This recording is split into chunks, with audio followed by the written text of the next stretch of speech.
When I was 7 years old and my sister was just 5 years old, we were playing on top of a bunk bed. I was 2 years older than my sister at the time. I mean, I'm 2 years older than her now, but at the time that meant she had to do everything that I wanted to do, and I wanted to play war. So we were up on top of our bunk beds, and on one side of the bunk bed I had put out all my G.I. Joe soldiers and weaponry, and on the other side were all my sister's Milos and ponies and ready for a cavalry charge. There are differing accounts of what actually happened that afternoon, but since my sister is not here with us today, let me tell you the true story.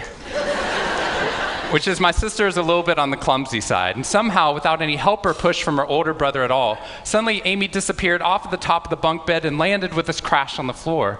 And I nervously peered over the side of the bed to see what had befallen my fallen sister, and saw that she had landed painfully on her hands and knees on all fours on the ground. I was nervous because my parents had charged me with making sure that my sister and I played as safely and as quietly as possible. And seeing as how I had accidentally broken Amy's arm just 1 week before,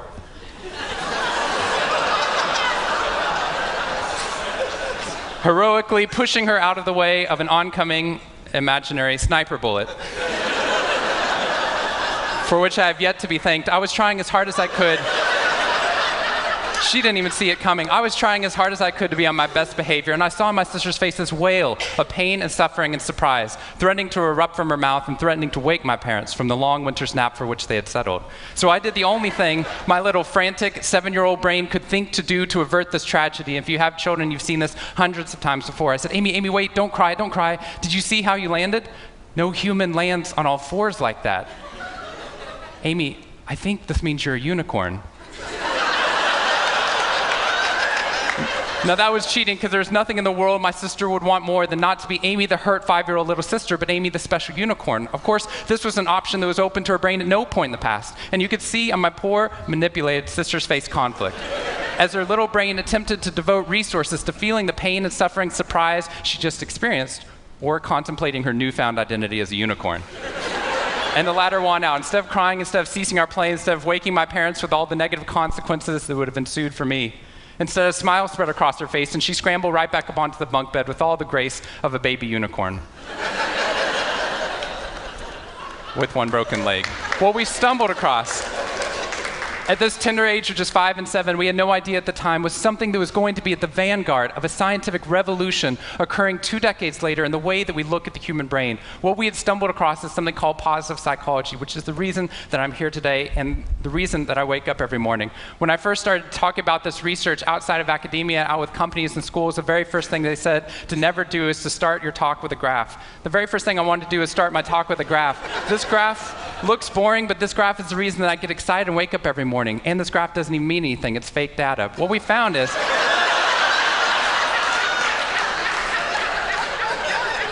if I got this data back studying you here in the room, I would be thrilled, because there's very clearly a trend that's going on there, and that means that I can get published, which is all that really matters. The fact that there's one weird red dot that's up above the curve, there's one weird in the room, you know who you are, I saw you earlier. That's no problem. That's no problem, as most of you know, because I can just delete that dot. I can delete that dot because that's clearly a measurement error, and we know that's a measurement error because it's messing up my data. So one of the very first things that we teach people in economics and statistics and business and psychology courses is how, in a statistically valid way, do we eliminate the weirdos? How do we eliminate the outliers? So that we can find the line of best fit, which is fantastic if I'm trying to find out how many Advil the average person should be taking, too. But if I'm interested in potential, if I'm interested in your potential, or for happiness, or productivity, or energy, or creativity, what we're doing is we're creating the cult of the average with science. If I ask a question like, how fast can a child learn how to read in a classroom? Scientists change the answer to, how fast does the average child learn how to read in that classroom? And then we tailor the class right towards the average. Now, if you fall below the average on this curve, then psychologists get thrilled, because that means you're either depressed, or you have a disorder, or hopefully both. We're hoping for both, because our business model is if you come into a therapy session with one problem, we want to make sure you leave knowing you have 10. So you'll keep coming back over and over again. We'll go back into your childhood if necessary, but eventually what we want to do is to make you normal again. But normal is merely average. And what I posit, and what positive psychology posits, is that if we study what is merely average, we will remain merely average. Then instead of deleting those positive outliers, what I intentionally do is come into a population like this one and says, why?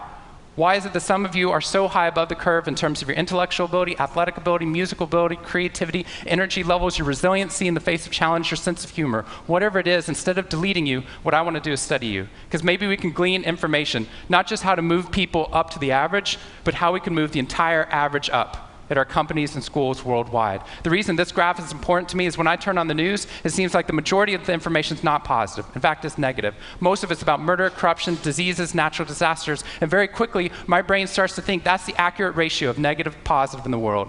What that's doing is creating something called the medical school syndrome, which if you know people who have been to medical school during the first year of medical training, as you read through a list of all the symptoms and diseases that could happen, suddenly you realize you have all of them.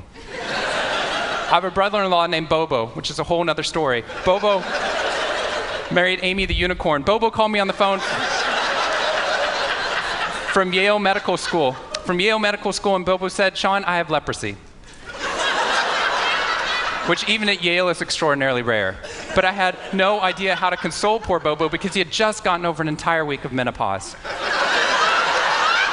See, what we're finding is not necessarily the reality that shapes us, but the lens through which your brain views the world that shapes your reality. And if we can change the lens, not only can we change your happiness, we can change every single educational and business outcome at the same time. When I applied to Harvard, I applied on a dare. I didn't expect to get in, and my family had no money for college. When I got a military scholarship 2 weeks later that allowed me to go, suddenly something that wasn't even a possibility became a reality.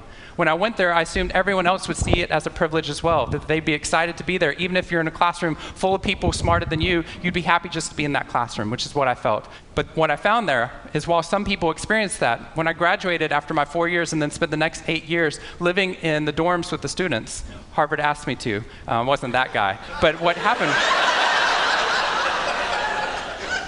I was an officer of Harvard to counsel students through the difficult 4 years, and what I found in my research and my teaching is that these students, no matter how happy they were with their original success of getting into the school, 2 weeks later their brains were focused not on the privilege of being there, nor on their philosophy or their physics. Their brain was focused on the competition, the workload, the hassles, the stresses, the complaints.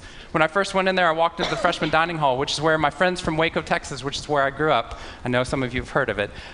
When they come to visit me, they look around, they say, this freshman dining hall looks like something out of Hogwarts from the movie Harry Potter, which it does. This is Hogwarts from the movie Harry Potter, and that's Harvard. And when they see this, they say, Shawn, why do you waste your time studying happiness at Harvard? Seriously, what does a Harvard student possibly have to be unhappy about?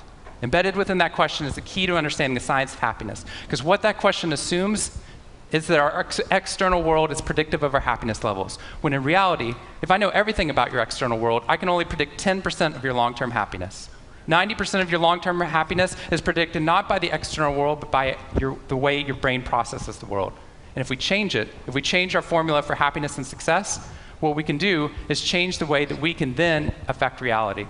What we found is that only 25% of job successes are predicted by IQ. 75% of job successes are predicted by your optimism levels, your social support, and your ability to see stress as a challenge instead of as a threat. I talked to a boarding school up in New England, probably the most prestigious boarding school, and they said, we already know that. So every year, instead of just teaching our students, we also have a wellness week, and we're so excited. Monday night, we have the world's leading expert coming in to speak about adolescent depression. Tuesday night is school violence and bullying. Wednesday night's eating disorders. Thursday night is illicit drug use, and Friday night, we're trying to decide between risky sex or happiness. I said, that's most people's Friday nights.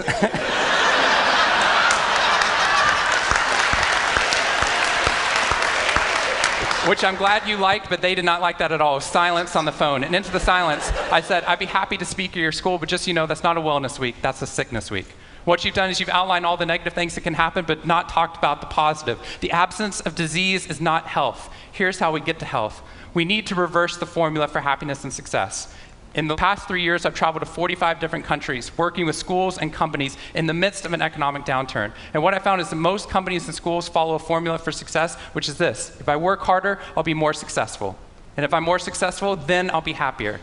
That undergirds most of our parenting styles, our managing styles, the way that we motivate our behavior. And the problem is, it's scientifically broken and backwards for two reasons. First, every time your brain has a success, You just change the goalpost of what success looked like. You got good grades, now you have to get better grades. You got into a good school, now you have to get a better school. You got a good job, now you have to get a better job. You hit your sales target, we're going to change your sales target. And if happiness is on the opposite side of success, your brain never gets there.